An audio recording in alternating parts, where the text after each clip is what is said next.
નમસ્તે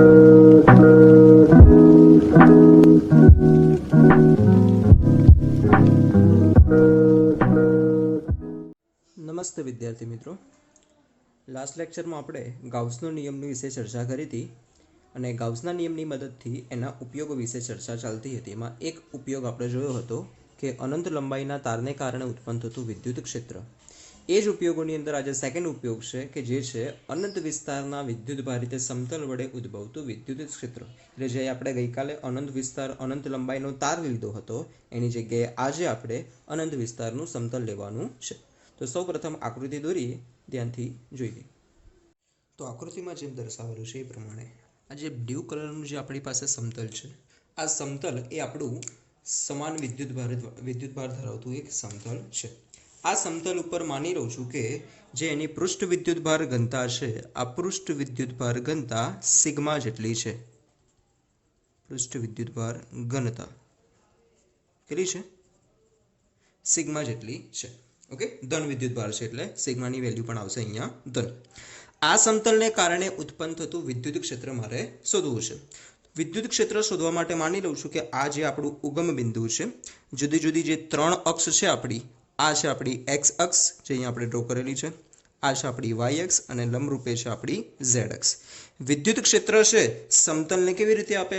સમતલ જે છે, સમતલ ઉપર અહીંયા આ રીતે ધન વિદ્યુતભાર આવેલા હશે તો આને કારણે ઉત્પન્ન થતું વિદ્યુત ક્ષેત્ર કઈ તરફ હશે? સમતલમાંથી બહારની તરફ લંબરૂપે તમને મળવાનું છે. એટલે માની લો કે આપણી પાસે કોઈ એક સમતલ છે, સપોઝ આ સ્કેલ છે, આ સ્કેલને અહીંયા આપણે આ રીતે દર્શાવેલી છે. સ્કેલ ઉપર અહીંયા બધો જ કેવો છે? ધન વિદ્યુતભાર આવેલો છે. એટલે આ ધન વિદ્યુતભારમાં ઉદ્ભવતું વિદ્યુત ક્ષેત્ર કઈ તરફ હશે? આ જમણી તરફ જોઈએ, સ્કેલની જમણી તરફ, તો આ જે પેનની ડિરેક્શન છે આ તરફ મળશે. ડાબી તરફ જશો તો એ વિદ્યુત ક્ષેત્ર તમને આ દિશામાં મળવાનું છે. એટલે જે અહીંયા બે જુદા જુદા સમતલ તમને દર્શાવેલા છે, બંને સમતલોની અંદર ઉત્પન્ન થતું વિદ્યુત ક્ષેત્ર આકૃતિમાં આપણે દર્શાવીએ તો આકૃતિ મુજબ આ સમતલ પાસે વિદ્યુત ક્ષેત્ર આ દિશામાં છે અને આ બિંદુ પાસે વિદ્યુત ક્ષેત્ર આ તરફ મળવાનું છે. ધારી લઉં છું કે આ બે આપણે બિંદુ એવા લીધા છે કે જેથી કેન્દ્રથી અંતર એનું કેટલું છે? એક્સ જેટલું છે. તો હવે જે આપણે અહીંયા એક પૃષ્ઠ વિચાર્યું છે, લંબઘન પૃષ્ઠ આપણે વિચાર્યું છે, સમઘન પૃષ્ઠ, કે જેની અંદર આડછેદનું ક્ષેત્રફળ છે, આ ક્ષેત્રફળ માની લઉં છું કે કેટલું છે? સદિશ એ જેટલું છે. અહીંયા પણ ક્ષેત્રફળ બંનેનું એ જેટલું જ મળવાનું છે.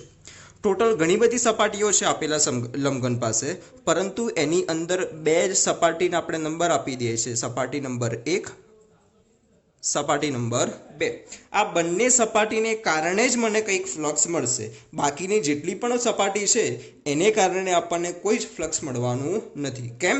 કેમ કે ફ્લક્સનું જે સૂત્ર છે, flux phi that is equals to EA cos theta.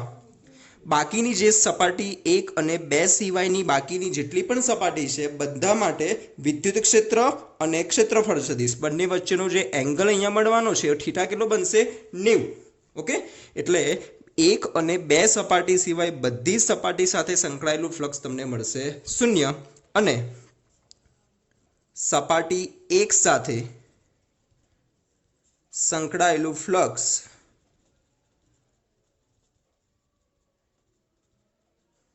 એને આપણે φ1 નામ આપીએ તો φ1 ઇક્વલ્સ ટુ થશે E ઇન્ટુ એ, વિદ્યુત ક્ષેત્ર ગુણ્યા ક્ષેત્રફળ એ. એ જ રીતે જે સપાટી 2 છે, આ સપાટી 2 સાથે સંકળાયેલું ફ્લક્સ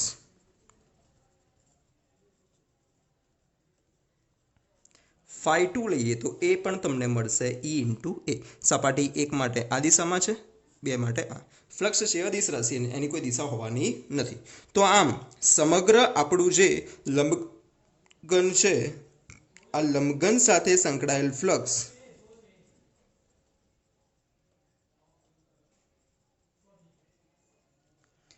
ફાઈ ઇક્વલ્સ ટુ બંનેનો આપણે સરવાળો કરીએ EA plus EA. That means કે ટોટલ અહીંયા ફ્લક્સ મળવાનું છે 2EA. આ થઈ ગયું flux phi that is equals to 2E into a. આપણે ફ્લક્સ મેળવ્યું છે. હવે ગાઉસનો નિયમ આપણે એપ્લાય કરીએ છીએ. ગાઉસના નિયમનો ઉપયોગ કરતા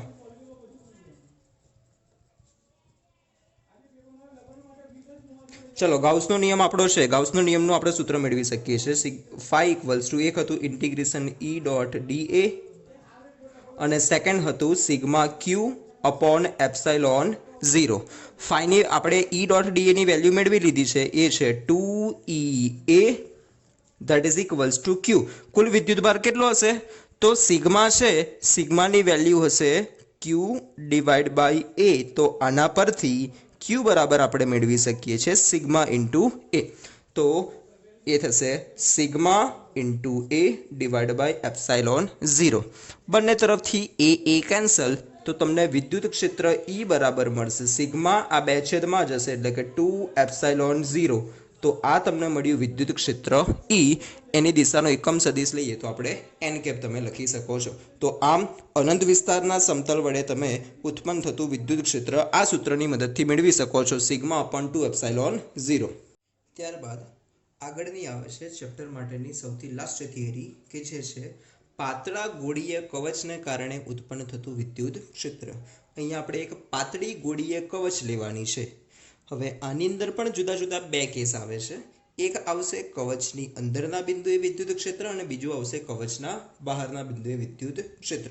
તો સૌથી પહેલા આપણે વાત કરી રહ્યા છે કવચના અંદરના બિંદુએ વિદ્યુત ક્ષેત્ર. તો કવચના અંદરના બિંદુએ વિદ્યુત ક્ષેત્ર મેળવવા માટે આકૃતિમાં જેમ આપણને દર્શાવેલું છે, એક મારી પાસે કેપિટલ આર ત્રિજ્યાનું એક કવચ છે. મિત્રો કવચ એટલે કે અંદરથી કેવી હશે? પોલી હશે, બ્લેન્ક હશે, અંદર કશું ભરેલું હોવાનું નથી. ઓકે, તો આવા કવચ ઉપર જ્યારે પણ આપણે વિદ્યુત ભાર મૂકીએ છીએ તો સમગ્ર વિદ્યુત ભાર ક્યાં આવી જવાનો છે? એની સપાટી ઉપર આવી જવાનો છે. અંદર જે વચ્ચે જગ્યા છે, ગેપ છે, આ વચ્ચેનો વિસ્તાર, ત્યાં સહેજ પણ વિદ્યુત ભાર હોવાનો નથી. તો જે કોઈ પણ વિદ્યુત ભાર મળશે એ બધો ક્યાં જવાનો છે? આ રેડ કલરનું જે આપણને કવચ દર્શાવેલી છે એ કવચ ઉપર, કવચની સપાટી ઉપર હોવાનો છે. મારે કવચના કેન્દ્ર O થી અંદરની તરફ આવેલું કોઈ બિંદુ P એવું જોઈએ છે, અથવા તો બિંદુ P એવું છે કે જેનું કેન્દ્રથી અંતર કેટલું છે? સ્મોલ r જેટલું. આ બિંદુ P પાસે મારે વિદ્યુત ક્ષેત્ર મેળવવું છે. તો વિદ્યુત ક્ષેત્ર મેળવવા માટે હું શું કરીશ? એક ગાઉસિયન સરફેસ હું અહીંયા વિચારું છું, ગાઉસિયન પૃષ્ઠ વિચારું છું. ગાઉસિયન પૃષ્ઠનો આકાર કેવો છે? વર્તુળાકાર છે. એ ગાઉસિયન પૃષ્ઠની ત્રિજ્યા પણ આપણે કેટલી લીધી છે? જેટલું અંતર છે બિંદુ P નું એટલા જ અંતર ધરાવતું, એટલે કે એટલી જ ત્રિજ્યા ધરાવતું મેં એક ગોળાકાર ગાઉસિયન પૃષ્ઠ વિચારેલું છે. ક્લિયર? તો સૌથી પહેલા આપણી પાસે જે વિદ્યુત ભારિત ગોળીય કવચ આપેલો છે એ ગોળીય કવચ માટે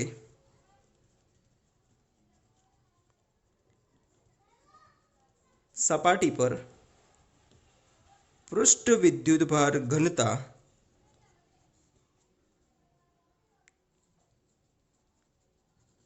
આપણે ધારી લઈએ છીએ કે કેટલી છે? સિગ્મા જેટલી છે. અહીંયા પૃષ્ઠવાળો પદાર્થ છે, એની પાસે ક્ષેત્રફળ હશે, એટલા માટે આપણે કઈ વિદ્યુત ભાર ઘનતા વ્યાખ્યાયિત કરી છે? પૃષ્ઠ વિદ્યુત ભાર ઘનતા આપણે વ્યાખ્યાયિત કરેલી છે. અહીં બિંદુ P કન્ડિશન શું છે? R is less than capital R, એટલે કે બિંદુ P કેવું છે? ગોળાના કવચની ત્રિજ્યા કરતાં ઓછા અંતરે છે, એટલે કે કવચના અંદરના બિંદુએ છે. બિંદુ P એ ગોળીય કવચના અંદરના વિસ્તારમાં છે. ચલો અંદરના વિસ્તારમાં થઈ ગયો છે. તો હવે આ કવચ દ્વારા કેટલો વિદ્યુત ભાર ઘેરાયેલો છે આપણે જોઈએ.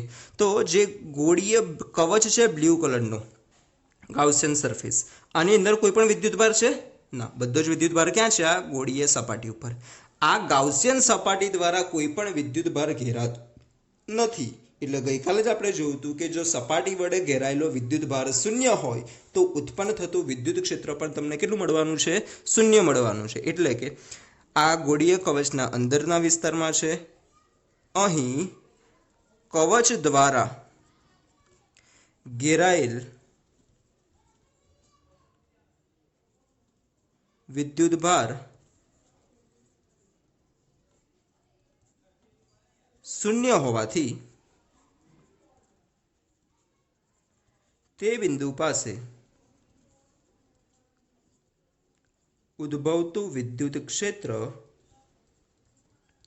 આપણને કેટલું મળવાનું છે? શૂન્ય મળે. તો આમ કવચના અંદરના બિંદુ પાસે કોઈ પણ વિદ્યુતભાર આવેલો નથી, એટલા માટે અંદરના કોઈ પણ બિંદુ પાસે તમે વિદ્યુત ક્ષેત્ર શોધશો તો હંમેશા તમને કેટલું મળવાનું છે? 0 મળવાનું છે. આ થયો આપણો પહેલો કિસ્સો.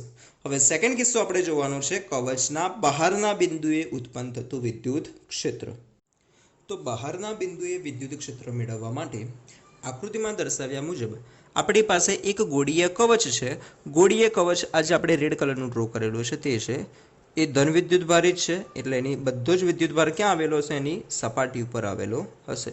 આ ઉપરાંત આ ગોળીય કવચની ત્રિજ્યા આપણે લીધેલી છે કેપિટલ R જેટલી. હવે આ ગોળીય કવચને કારણે કવચના બહારના બિંદુએ માનો કોઈ એક બિંદુ છે P, આ બિંદુ P પાસે વિદ્યુત ક્ષેત્રની ગણતરી આપણે કરવી છે. તો એટલા માટે આપણે શું કર્યું છે? જે બિંદુ P નું અંતર છે સ્મોલ r, આટલી જ ત્રિજ્યા ધરાવતો મેં એક ગોળાકાર ગાઉસિયન પૃષ્ઠની ધારણા કરેલી છે.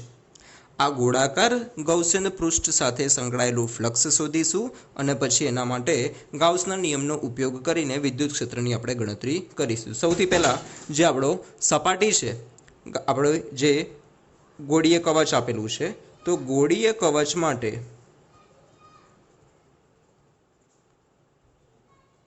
પૃષ્ઠ વિદ્યુતભાર ઘનતા કેટલી છે? સિગ્મા જેટલી છે. તેથી આપણી પાસે જે ગાઉસિયન પૃષ્ઠ છે, આ ગાઉસિયન પૃષ્ઠ સાથે સંકળાયેલું કુલ વિદ્યુત ફ્લક્સ, ચલો ફ્લક્સની આપણે ગણતરી કરવી છે. તો flux phi that is equals to, સૂત્ર શું છે? E dA cos થીટા, પરંતુ E ઇન્ટુ dA એટલે કે ક્ષેત્રફળ.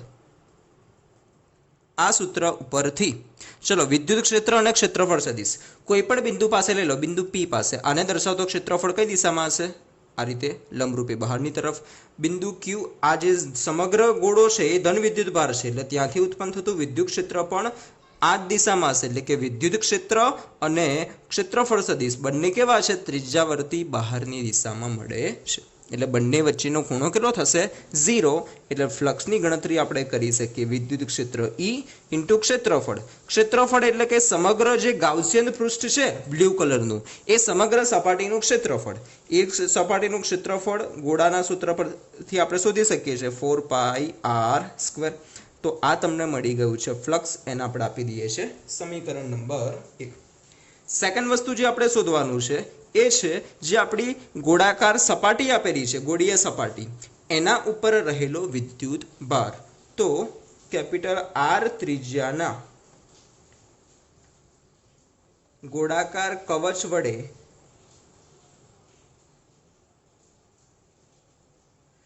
ઘેરાયેલ વિદ્યુત ભાર, ચલો એ વિદ્યુતભારની માણસે ગણતરી કરવી. તો વિદ્યુતભારનું સૂત્ર શું થશે? Q equals to sigma into A. ચલો સિગ્માની વેલ્યુ તો અચળ છે, ઇન્ટુ A.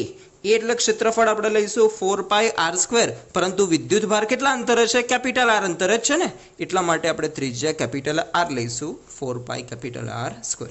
આ મળ્યું છે તમને કુલ વિદ્યુતભાર Q. આને આપણે આપીશું સમીકરણ નંબર 2. તો હવે ગાઉસના નિયમનો યુઝ કરીએ કે ગાઉસના નિયમ પરથી સૂત્ર શું છે આપણું? ફ્લક્સના બે ઇક્વેશન છે, એક છે E into dA that is equals to sigma Q upon epsilon 0. ચલો E ઇન્ટુ dA ની વેલ્યુ તમને મળી છે E બ્રેકેટમાં 4π સ્મોલ r છે, અહીંયા ખાસ ધ્યાન રાખજો 2 r છે, એકબીજામાં મિસમેચ ના થઈ જાય. સિગ્મા Q એટલે કે વિદ્યુતભાર કેટલો છે? સિગ્મા ઇન્ટુ 4π, અહીંયા કેપિટલ R છે એટલે કે capital R² divide by epsilon 0. 4π અહીંયાથી કેન્સલ, તો E ની વેલ્યુ તમને મળશે સિગ્મા. ચલો સિગ્મા ઇક્વલ્સ ટુ આપણે શું લખી શકીએ છીએ? Q divide by A.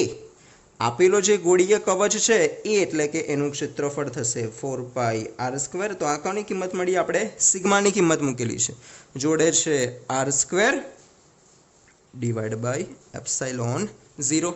સાદરૂપ આપીશું તો R² શું થઈ જશે? કેન્સલ.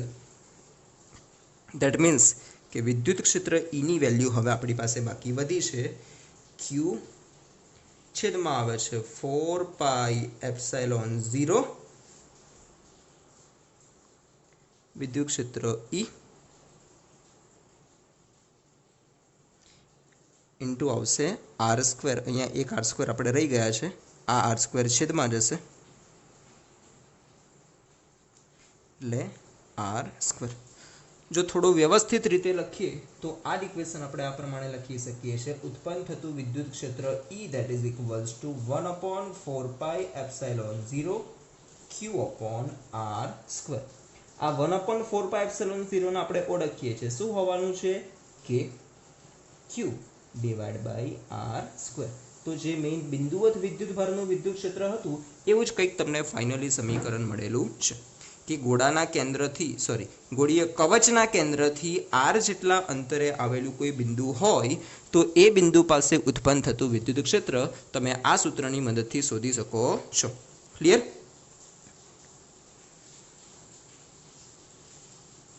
તો આગળનો આપણે એક એક્ઝામ્પલ લઈએ છીએ. સ્વાધ્યાયનો દાખલો નંબર 18.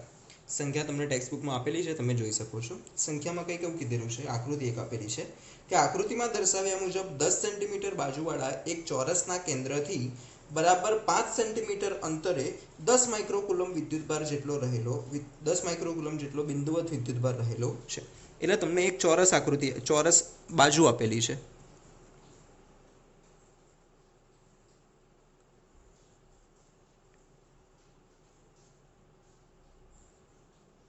આ ચોરસ છે, દરેક બાજુની લંબાઈ છે 10 સેન્ટીમીટર.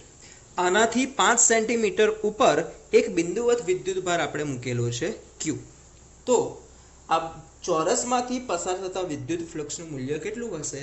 એ વિદ્યુત ફ્લક્સનું મૂલ્ય મારે મેળવવાનું છે. આપણે આગળ પણ જોયું છે વિદ્યુત ફ્લક્સ એટલે શું છે? પસાર થતી વિદ્યુત ક્ષેત્ર રેખાઓની સંખ્યા. ચલો, વિદ્યુત ક્ષેત્ર રેખાઓની સંખ્યા, આ વિદ્યુતભાર છે એટલે આની પાસે કંઈક ને કંઈક વિદ્યુત ક્ષેત્ર હશે આ ચોરસ સપાટી પાસે. તો એ વિદ્યુત ક્ષેત્ર રેખાઓની સંખ્યા આપણે શોધવાની છે. તો એના માટે આપણે અહીંયા ગાઉસનો નિયમ યુઝ કરીશું. પણ ગાઉસના નિયમની એક ખાસ વસ્તુ અગત્યની છે કે હંમેશા એ બંધ પૃષ્ઠ ઉપર જ લાગુ પડશે. તો બંધ પૃષ્ઠ કલ્પવા માટે આપણે એક એવી સપાટી હું વિચારીશ કે જેથી વિદ્યુતભાર એ સપાટીના અથવા તો એ આકૃતિના કેન્દ્ર ઉપર રહે. એના માટે હું શું કરું છું? એક અહીંયા આપણે સમઘન બોક્સ વિચારીએ છીએ.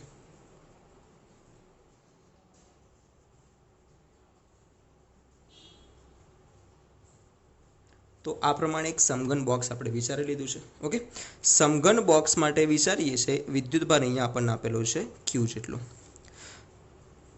ઓકે, બંધ પૃષ્ઠ આપણને મળી ગઈ છે. તો બંધ પૃષ્ઠ સાથે સંકળાયેલ ફ્લક્સ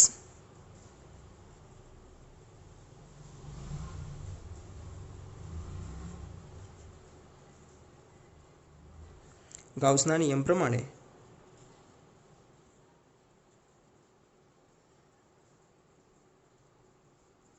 સૂત્ર આપણી પાસે છે જ, flux phi equals to sigma Q upon epsilon 0. તો આ ફ્લક્સ તમને મળશે સિગ્મા ક્યુ. વિદ્યુતભાર આપણે ક્યુ છે ડિવાઈડ બાય શું છે? એપ્સાઇલોન 0. હવે આ ફ્લક્સ મળ્યું. આ ફ્લક્સ તો કોની સાથે સંકળાયેલું છે? સમગ્ર આપણા સમઘન સાથે સંકળાયેલું છે. સમઘન પાસે કેટલી સપાટી છે? આવી એક સરખી 6 સપાટી છે. એટલે કે કેટલા ચોરસ છે? 6 ચોરસ છે. આપણને આકૃતિમાં તો માત્ર કેટલી ચોરસ આપેલી છે? એક જ ચોરસ સરફેસ આપેલી છે. તો જો સમગ્ર સમઘન પાસે સંકળાયેલું કુલ ફ્લક્સ આટલું છે, આ ફ્લક્સ ટોટલ સમઘન એટલે કે 6 બાજુઓ સાથે સંકળાયેલું છે, તો માત્ર એક બાજુ સાથે સંકળાયેલું ફ્લક્સ કેટલું હોય? તો એને 6 વડે આપણે ડિવાઈડ કરી શકીએ છીએ. આ થયું આપણું સમગ્ર સમઘન સાથે સંકળાયેલું ફ્લક્સ માટે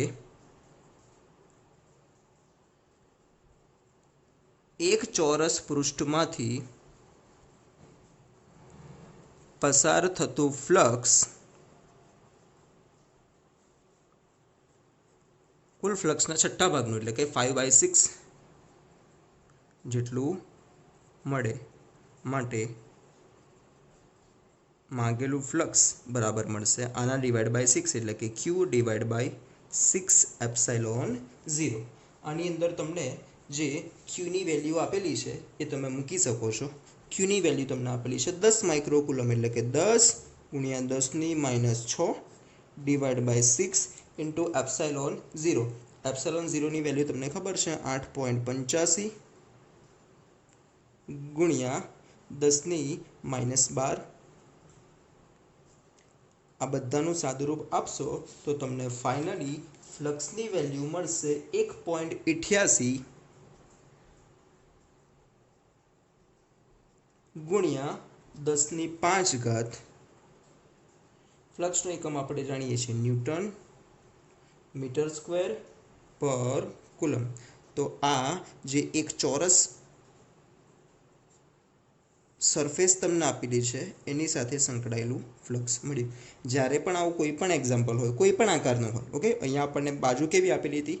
એક ચોરસ હતી, એટલે આપણે સમઘન વિચાર્યું છે. ઓકે, બીજી કોઈ આકૃતિ આપેલી હોય તો એ પ્રમાણે તમે એવી આકૃતિ વિચારી શકો છો. પણ બધા માટે જરૂરી શું હશે કે વિદ્યુતભારને એવી આકૃતિ આપણે એવો શેપ વિચારીશું કે આપેલો વિદ્યુતભાર એ શેપના કેન્દ્ર ઉપર ગોઠવાયેલો રહે. આગળનો બીજો એક્ઝામ્પલ લઈએ છીએ સ્વાધ્યાયનો, એના પછીનો 1.20. સંખ્યા તમને આકૃતિમાં આપેલી છે, તમે જોઈ શકો છો ટેક્સ્ટબુકમાં પણ. 10 સેન્ટીમીટર ત્રિજ્યા ધરાવતી ગોળાકાર ગૌસિયન સપાટી, એટલે કે ત્રિજ્યા આર આપણને આપેલી છે 10 સેન્ટીમીટર. સપાટીના કેન્દ્ર પર મૂકેલા બિંદુવત વિદ્યુતભારને લીધે તે સપાટીમાંથી પસાર થતું ફ્લક્સ તમને આપેલું છે flux phi, that is equals to છે -1.0 ગુણ્યા 10⁻³ ન્યૂટન મીટર સ્ક્વેર પર કુલમ. તો આટલું ફ્લક્સ તમને આપેલું છે. પ્રશ્ન તમને એવું પૂછ્યો છે, બે પ્રશ્ન છે. સૌથી પહેલો પ્રશ્ન છે કે જો ગૌસિયન સપાટીની ત્રિજ્યા બમણી કરવામાં આવી હોત તો સપાટીમાંથી કેટલું ફ્લક્સ પસાર થયું હોત? તમને એક અહીંયા સપાટી આપેલી છે, સપાટીના કેન્દ્ર પર કંઈક વિદ્યુતભાર હશે અને સપાટી સાથે કંઈક ફ્લક્સ સંકળાય છે. કેટલું છે? ફાઈ. આ સપાટીની ત્રિજ્યા ધારો કે કેટલી છે? આર જેટલી. હવે જો ત્રિજ્યા આપણે બમણી કરીએ, 2r જેટલી કરીશું, તો એ નવી સપાટી સાથે સંકળાયેલું ફ્લક્સ કેટલું હશે એ મારે ગણતરી કરવી છે. ફ્લક્સનું સૂત્ર શું છે? Flux phi that is equals to છે σq/ε0. એટલે કોના ઉપર આધાર રાખે છે? માત્ર ને માત્ર વિદ્યુતભાર ક્યુની કિંમત ઉપર. ચલો ત્રિજ્યા આપણે વધારીશું તો શું કેન્દ્ર ઉપર રહેલો વિદ્યુતભારનું મૂલ્ય બદલાવાનું છે કે એઝ ઇટ ઇઝ રહેશે? એઝ ઇટ ઇઝ જ રહેવાનું છે. કેન્દ્ર પર રહેલો વિદ્યુતભાર બદલાતો નથી, એટલે આપણે લખી શકીએ અહીં ત્રિજ્યા બદલતા કવચ દ્વારા અથવા તો પૃષ્ઠ દ્વારા ઘેરાયેલ વિદ્યુતભાર બદલાતો ન હોવાથી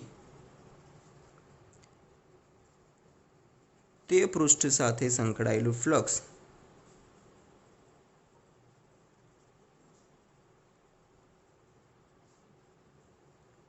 મૂળ ફ્લક્સ જેટલું જ મળશે. ઓકે, એટલે નવું જે ફ્લક્સ છે એઝ ઇટ ઇઝ પહેલાં હતું એટલું જ. કેટલું છે? -1.0 ગુણ્યા 10⁻³ ન્યૂટન મીટર સ્ક્વેર પર કુલમ. આ આપણને ફ્લક્સ જેટલું હતું એઝ ઇટ ઇઝ એટલું જ મળવાનું છે. જો ત્રિજ્યાનાથી અડધી કરતી હોત તો પણ આન્સર એ જ આપતો. જો આન્સર ત્રિજ્યા 2 ગણીની જગ્યાએ 5 ગણી કે 10 ગણી કે તો પણ આ આન્સરમાં કોઈ જ ફરક પડવાનો નથી, કેમ કે વિદ્યુતભાર અચળ છે. બીજો પ્રશ્ન પૂછ્યો છે કે બિંદુવત વિદ્યુતભારનું મૂલ્ય કેટલું હશે? વિદ્યુતભારનું મૂલ્ય શોધવાનું કીધું છે. તો ફ્લક્સની વેલ્યુ આપણી પાસે ખબર છે q/ε0. ક્યુ શોધવા છે તો ક્યુ બરાબર થશે ફાઈ ઇન્ટુ ε0. ફાઈની વેલ્યુ આપણને ખબર છે, માઇનસ અત્યારે ઇગ્નોર કરીએ તો 1 × 10⁻³ ε0 8.85 ગુણ્યા 10⁻12. આન્સર અહીંયા એનું સાદુરૂપ આપીશું તો તમને આન્સર મળશે -8.85 ગુણ્યા 10⁻9 અને વિદ્યુતભારનો એકમ આવશે કુલમ. એટલે કે આ જે આપણને ફ્લક્સ આપેલું છે એ ફ્લક્સ કેટલા વિદ્યુતભારને કારણે ઉત્પન્ન થયેલું છે? 8.85 ગુણ્યા 10⁻9 કુલમ. નેક્સ્ટ આપણે લઈએ છીએ સ્વાધ્યાયનો દાખલા નંબર 21. સંખ્યા તમે ટેક્સ્ટબુકની અંદર જોઈ શકો છો. સંખ્યા કંઈક આ પ્રમાણે છે કે 10 સેન્ટીમીટર ત્રિજ્યાના એક વાહક ગોળા ઉપર એક ત્રિજ્યા ધરાવતો ગોળો આપેલો છે, ત્રિજ્યા આપેલી છે 10 સેન્ટીમીટર. ગોળા ઉપર એક અજ્ઞાત વિદ્યુતભાર છે, વિદ્યુતભારનું મૂલ્ય આપણને આપેલું નથી. ગોળાના કેન્દ્રથી 20 સેન્ટીમીટર દૂરના બિંદુએ ગોળાનો જે ત્રિજ્યા છે ને આપણે લઈએ છીએ કેપિટલ આર, અંતર જે આપેલું છે આપણે સ્મોલ આર લઈએ છીએ. કેટલા અંતરે છે? 20 સેન્ટીમીટર અંતરે બિંદુએ વિદ્યુત ક્ષેત્ર ઈની કિંમત તમને આપી દીધેલી છે -1.5 ગુણ્યા 10³ ન્યૂટન મીટર સ્ક્વેર પર કુલમ, ન્યૂટન પર કુલમ. આ વિદ્યુત ક્ષેત્રની તમને કિંમત આપેલી છે. અને જે કઈ દિશામાં છે? ત્રિજ્યાવર્તી દિશાના અંદરની તરફ હોય તો ગોળા પરનો કુલ વિદ્યુતભાર શોધો. એટલે કે આ વિદ્યુત ક્ષેત્ર કઈ તરફ તમને આપેલું છે? અંદરની તરફ. ચલો, અંદરની તરફ વિદ્યુત ક્ષેત્ર છે, એના પરથી સૌથી પહેલી વસ્તુ શું મળશે? કોના માટે વિદ્યુત ક્ષેત્ર અંદરની તરફ હોય? ધન વિદ્યુતભાર માટે કે ઋણ વિદ્યુતભાર માટે? તો છે ઋણ વિદ્યુતભાર. એટલે એક આન્સર મને અત્યારથી ખબર પડી ગઈ છે કે આન્સર વિદ્યુતભારનો જે કોઈ પણ આવે પણ એ વિદ્યુતભાર કેવો આવશે? ઋણ વિદ્યુતભાર હશે. આપણી પાસે જે ગોળાની ત્રિજ્યા છે 10 સેન્ટીમીટર છે. જે બિંદુ પાસે વિદ્યુત ક્ષેત્ર શોધવાનું છે એ બિંદુ કેટલું છે? 20 સેન્ટીમીટર. દેટ મીન્સ કે આપેલું બિંદુ એ ક્યાં હશે? ગોળાની અંદર હોવાનું છે કે બહારની તરફ? તો ગોળાની બહારની તરફ હશે. તો અહીં આપેલ બિંદુ ગોળાની બહારની તરફ આવેલ હોવાથી વિદ્યુત ક્ષેત્રનું સૂત્ર આપણને ખબર છે. E ઇક્વલ્સ ટુ શું છે? આપણે અત્યારે જોયું કે Q/R². ઓકે, જે ગોળીય કવચ માટે જોયું છે બહારના વિસ્તાર માટે, એ જ વસ્તુ ગોળીય કવચ ગોળા માટે પણ એઝ ઇટ ઇઝ જ રહેવાનું છે. હા, અંદરની તરફ હોત તો કંઈક કેસ બદલાતો, બટ બહારનો વિસ્તાર છે એટલે ગોળીય કવચ હોય કે ગોળો હોય બંને માટે સરખો જ એક કિસ્સો છે. વિદ્યુતભાર શોધવો છે તો Q બરાબર થશે ER² / K. ચલો, કિંમત જે બધી આપેલી છે અંદર મૂકો. 1.5 ગુણ્યા 10³ આ એની કિંમત પડી. R², R એટલે કે કયું અંતર લેવાનું છે? જે બિંદુએ શોધવાનું છે એ બિંદુ. કેટલા અંતરે છે? 20 સેન્ટીમીટર. એટલે 20 ગુણ્યા 10⁻² એટલે મીટરમાં કન્વર્ટ કર્યું. અને R નો છે સ્ક્વેર / K એટલે કે 9 ગુણ્યા 10⁹. આ બધાનું સાદુરૂપ કરશો તો આન્સર તમને મળવાનો છે 6.67 ગુણ્યા 10⁻⁹. અને વિદ્યુતભારનો એકમ હશે Q. ઋણ વિદ્યુતભાર છે એટલે આપણે આગળ લઈએ છીએ નેગેટિવ. તો આમ જે અજ્ઞાત વિદ્યુતભાર આપણને શોધવાનો કીધો છે, કેટલો આન્સર મળ્યો છે? -6.67 ગુણ્યા 10⁻⁹ કુલમ.